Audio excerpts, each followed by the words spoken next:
اهلا بيكم في فيديو جديد من مطبخ امنية سلامة. ازيكم عاملين ايه؟ يا رب دايما تكونوا في احسن صحة واحسن حال. كل رمضان نسمع عن حاجة جديدة، مكشكشة الغرقانة والشنقانة وحاجات كده مش عارفة بيجيبوا الاسماء دي منين. بس ده برضو مش هيخلينا ننسى الكنافة الفور سيزون اللي هي اول ما ظهرت كانت بالنسبة لنا اختراع. تعالوا مع بعض النهاردة نعملها بطريقة سهلة وبسيطة، وكمان هنعمل كل الصوصات بتاعتها من البيت، مش نحتاج نشتري اي صوصات من بره. وهنطلع احلى كنافه فور سيزون من عمايل ايدينا في البيت، مش هتتكلف ربع التكلفه اللي احنا بنجيبها من بره. يلا بينا نبدا ونشوف هنعملها ازاي. اول حاجه هنا ان جبت ربع كيلو من الكنافه. اهم حاجه لما نكون عايزين نعمل كنافه، وخصوصا ان احنا هنعملها صينيه او هنحمرها، لازم نحطها في الفريزر على الاقل لو ساعتين علشان نقدر ان احنا نقطعها او نفركها كده من بعضها بسهوله. في مقلاية أو في صينية حطيت معلقتين من الزبدة وتلات أربع معالق من الزيت علشان أحمر فيهم الكنافة. تعتبر دي أطول خطوة أو مرحلة في المراحل بتاعة الكنافة، لأن لازم على نار هادية وإيدنا فيها تقليب مستمر لحد ما نوصل للون الذهبي الحلو. بلاش يعني ننشغل عنها لان الكنافه بتاخد لون بسرعه. خلاص نروح نجهز بقى الكريمه بتاعتنا. حطيت كوبايه من الكريم شانتيه الخام، وضفت عليهم معلقتين من الكريم باستري، وكمان ضفت 3/4 كوبايه من الميه المتلجه. ممكن لو احنا هنحط سكر مع الكريم شانتيه نحط سكر يكون سكر بودر. طب لو احنا مش عندنا سكر بودر، زي ما عملت انا كده، دوبت السكر في الميه واستخدمت الميه عادي. كوباية الكريم شانتيه ومعلقتين الكريم باستري بياخدوا من كوباية لكوباية وربع من المية. ده بيرجع لنوع الكريمة اللي احنا هنستخدمها. تعالوا نعمل أول صوص، وهو صوص الشوكولاتة. مقدار من السكر، يعني نص كوباية يبقى نص كوباية على كله. مقدار من السكر زيه مقدار من الزيت، وزيه مقدار من اللبن.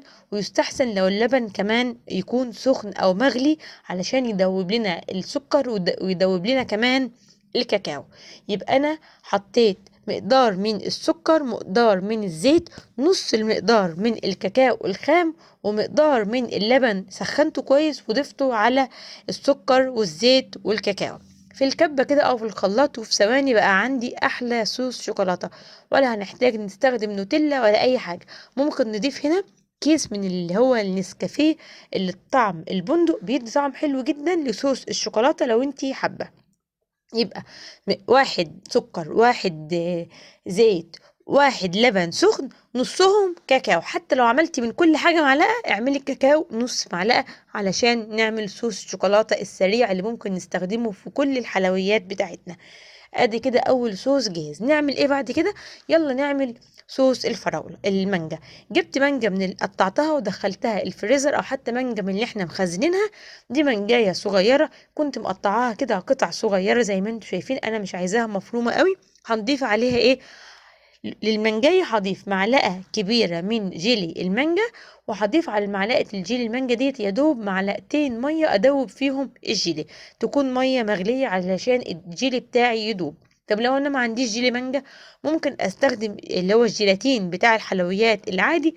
بس بصراحة جيلي المانجا بيعزز الطعم وبيعزز اللون، وكمان بيحافظ ان المانجا بتاعتنا ولا تسود ولا تنزل ميتها على الكنافة وتطريها. هسيبه كده 10 دقايق في التلاجة او في الفريزر هيشد ويجمد واقدر استخدمه. نروح للصوص اللي بعد كده، وكان صوص الفراولة. جبت كوباية من الفراولة عليها نص كوباية من السكر، وسبتهم شوية حوالي ساعتين كده لحد ما الفراولة بتاعتنا بتحل كده وبتنزل المية بتاعتها.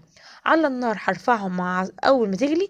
هضيف عليهم عصرة نقطتين ليمون كده، وهسيبهم لحد ما يتحولوا لمربى. شايفين؟ 10 دقايق وكان الصوص الفراولة أو التوبنج بتاع الفراولة جاهز. احنا كده عملنا الفراولة والشوكولاتة والمانجا. بس في نوع، أهم نوع في كل دول، النوع الأساسي الأصلي اللي هي الكنافة اللي بالمكسرات. أنا حبيت أعمل الطعم الرابع بطعم المكسرات. أي نوع مكسرات عندك. جهزت خلاص كده صوص الفراولة وصوص المانجا، والكنافة اتحمرت اهي، ولا هنحط لها عسل ولا أي حاجة.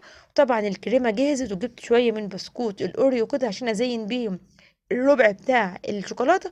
ودي مكسرات كانت عندي، أي نوع انت بتفضليه. بعد كده جبت الصينية دي، بتتباع عند كل المحلات اللي بتبيع مستلزمات الحلواني، بتبقى رخيصة. وبصراحة دي اكتر حاجة بتلفت انتباهنا لما نيجي نشتري من محل: شكل الصينية، اسم الحاجة اللي اشتريناها، واسم المحل اللي احنا جبنا منه. وفي الاخر بنلاقي الحاجة بسيطة ومش مستاهلة كل الضجة اللي هي عاملاها. حطيت كده طبقة من الكريم شانتيه اللي انا حطيت عليه الكريم باستري كده في ارضية القارب بتاعي. وهحط اول حاجة طبقة من الكنافة. زي ما قلت لكم انا ما حطيتش على الكنافة ولا عسل ولا نحل ولا شربات ولا اي حاجة، علشان كل الحاجات دي هتخلي الكنافة بتاعتنا تكتل كده مع بعضها وتعمل كور كده، غير انها هتبقى مسكرة قوي. وما نيجي نحط عليها الحاجة هتبقى طرية وتبوش، انا عايزاها تفضل مقرمشة كده، لان احنا لسه هنحط عليها الصوصات، فهي هتاخد حلاوتها وهتاخد الطراوة بتاعتها من الصوصات اللي احنا هنحطها. حطيت في اول سيزون كده او في اول ربع الصوص المانجا. وبعد كده هحط مثلا الفراولة اهو. ممكن تحطي اي توبنج انت بتحبيه، ممكن تعمليها نوعين بس، مثلا شوكولاته ومانجا، ممكن لوتس اللي هي وزبده الحليب وكل الحاجات دي. بس انا النهارده اخترت ان الحاجه ان احنا نقدر نعملها في البيت. طبعا كلنا الحمد لله بنكون مخزنين مثلا فراوله في التلاجة للعصير بتاع رمضان، مخزنين مانجا، بحبة كاكاو، عملنا صوص شوكولاتة، فمحتاجناش نشتري حاجة من بره أكتر من مثلا هو ربع كيلو الكنافة وخلاص. بس طبعا نوع الصوصات ده تبع ذوقك وتبع تفضيلك اللي انت بتحبيه تقدري تستخدميه. وحطيت في الربع الاخير كده شويه من المكسرات، وارجع تاني احط طبقه من الكنافه. ونخلي بالنا ما نكترش قوي، ما نخليش الطبقات بتاعتنا سميكه، لان اصلا الصينيه ارتفاعها مش عالي، فعشان نقدر نعمل 4 طبقات. جيت هنا على صوص الشوكولاته كسرت كده شويه من بسكوت الاوريو، وارجع احط طبقه الكنافه علشان البسكوت يدي كده قرمشه كده مع الطبقة اللي بصوص الشوكولاتة. حطيت كده آخر طبقة من الكنافة، يبقى احنا عملنا كريمة، كنافة، صوص، وكنافة تاني. وبعد كده هنحط طبقة من الكريمة بتاعتنا. وعايزة اقول لكم ان ربع كيلو الكنافة اتبقى منه كوباية الكريم شانتيه اتبقى منها، فممكن نعمل صينيتين او صينية اكبر من كده من الكنافة دي. ما تكلفتش معانا اي حاجة، ما تجيش ربع التمن ويمكن اقل من اللي احنا بنجيبها من بره. كل اللي احنا اشتريناه هو الكنافة والصينية اللي هنعمل فيها اهو. حطيت اخر طبقة من الكريمة، واخر حاجة خلاص هنحط التوبنج كده على الوش. نرجع نحط الفراولة تاني المتبقية، ونفس الحال في المانجا وفي الشوكولاتة، علشان تبقى الصينية بتاعتنا جاهزة. شايفين جمالها؟ ما اخدتش مننا وقت ولا اخدت مننا مجهود ولا اتكلفت بنفس التكلفة اللي احنا هنجيبها من بره. احنا هنشتري الحاجة من بره وهنشتري الصينية والكنافة، بس ما يجيش ربع التمن زي ما انا قلت من اللي احنا هنشتريها من بره. نقدر ناخدها بقى واحنا رايحين في زيارة، محدش هيفرقها ابدا عن اللي احنا جايبينها من بره ولا عاملينها في البيت.